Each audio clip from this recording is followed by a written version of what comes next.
अगर कोई तुमसे पूछे कि इंसान सबसे ज्यादा कब कमजोर होता है, तो ज्यादातर लोग कहेंगे जब उसके पास पैसा नहीं होता, या जब वो अकेला होता है, या जब वो असफल होता है। लेकिन बुद्ध कहते हैं इंसान सबसे ज्यादा कमजोर तब होता है जब वो जरूरत से ज्यादा बोलता है, क्योंकि शब्द निकलते ही हमारे नहीं रहते, लेकिन उनका असर हमारी पूरी जिंदगी बदल देता है। आज की ये कहानी किसी राजा की नहीं, किसी योद्धा की नहीं, बल्कि एक ऐसे इंसान की है जिसने कम बोलकर खुद को बदल लिया। अध्याय 1। बहुत बोलने वाला शिष्य। बुद्ध के समय की बात है।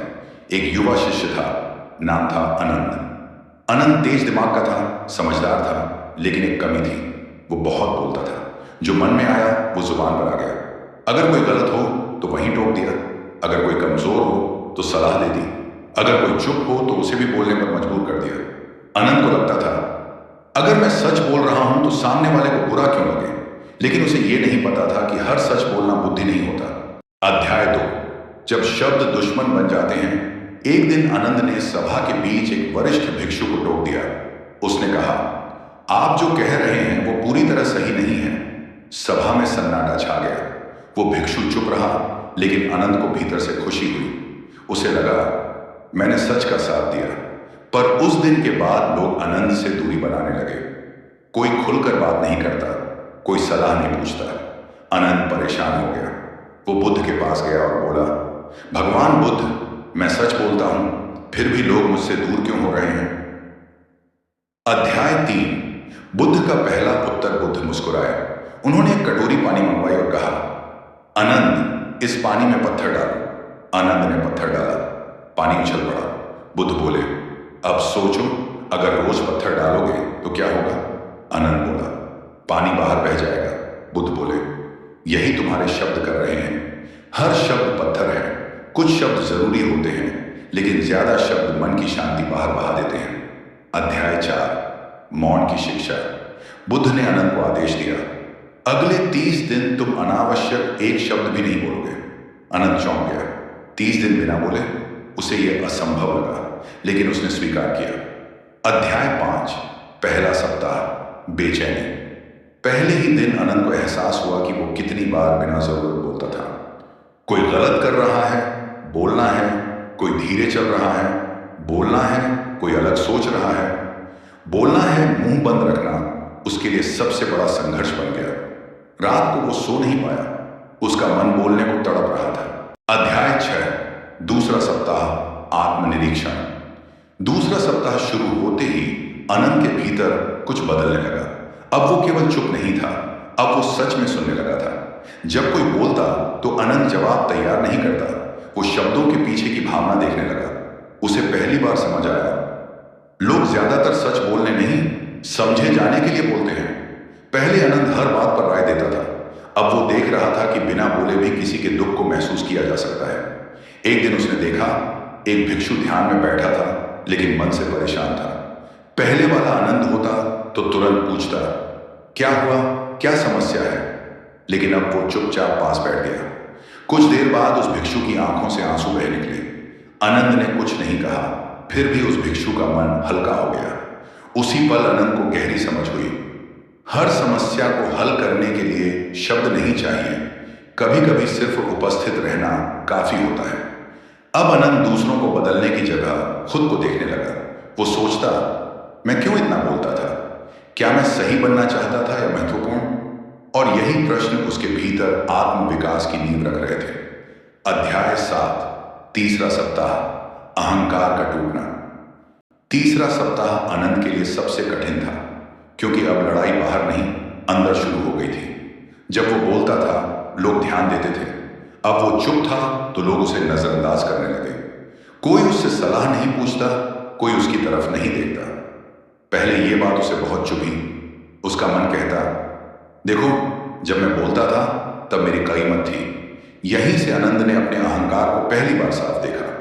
उसे एहसास हुआ, मैं ज्ञान नहीं बांट रहा था, मैं अपनी पहचान बना रहा था। मैं लोगों की भलाई नहीं, अपनी श्रेष्ठता साबित कर रहा था। यह स्वीकार करना सबसे दर्दनाक था, क्योंकि अहंकार टूटते वक्त इंसान खुद से नजर नहीं मिला पाता। लेकिन बुद्ध कहते हैं, जहां अहंकार टूटता है वहीं बुद्धि जन्म लेती है। धीरे धीरे अनंत को चुप्पी से डर लगना बंद हो गया। अब उसे समझ आने लगा, अगर मेरी मौजूदगी बिना बोले भी मायने रखती है तो यही असली ताकत है। अध्याय 8, मौन की शक्ति। अब अनंत की चुप्पी खाली नहीं थी। वो चुप था, लेकिन भीतर बहुत कुछ जाग रहा था। वो चल रहा था तो हर कदम महसूस करता, वो खा रहा था तो हर निवाला जानता, वो बैठता था तो मन भी बैठ जाता। पहले शब्द उसके विचारों को चलाते थे, अब मौन उसके विचारों को दिशा दे रहा था। उसे एहसास हुआ, जब मैं बोलता हूं तो ऊर्जा बाहर जाती है, जब मैं चुप रहता हूं तो ऊर्जा भीतर बनती है। एक रात अनंत को नींद नहीं आई। वो चुपचाप बैठा रहा और पहली बार उसने अपने भीतर शांति को आते हुए महसूस किया। कोई उपलब्धि नहीं, कोई तारीफ नहीं, फिर भी मन शांत था। वो समझ गया, सच्ची खुशी दूसरों की स्वीकृति से नहीं, आत्मसंतुलन से आती है। अध्याय 9, बुद्ध का अंतिम उपदेश। 30 दिन पूरे होने पर अनंत बुद्ध के सामने बैठा। अब वो वही व्यक्ति नहीं था जो 30 दिन पहले आया था। बुद्ध ने उसकी आंखों में देखा और मुस्कुराया। बुद्ध बोले, अनंत, अब तुम बोलोगे तो लोग सुनेंगे, क्योंकि अब तुम्हारे शब्द अहंकार से नहीं, अनुभव से आएंगे। फिर बुद्ध ने कहा, याद रखो, जो हर समय बोलता है वो खुद को साबित करता है, और जो सही समय पर बोलता है वो सत्य को प्रकट करता है।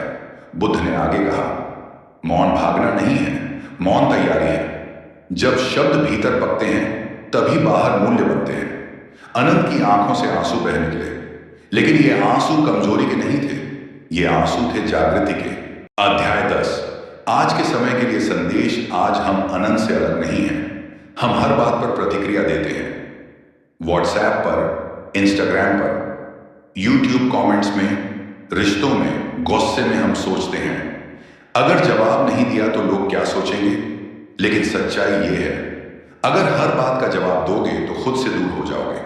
आज की दुनिया शोर से भरी है, यहां जो चुप है वो कमजोर समझा जाता है, लेकिन बुद्ध कहते हैं, जो शोर में भी शांत है वही वास्तव में शक्तिशाली है।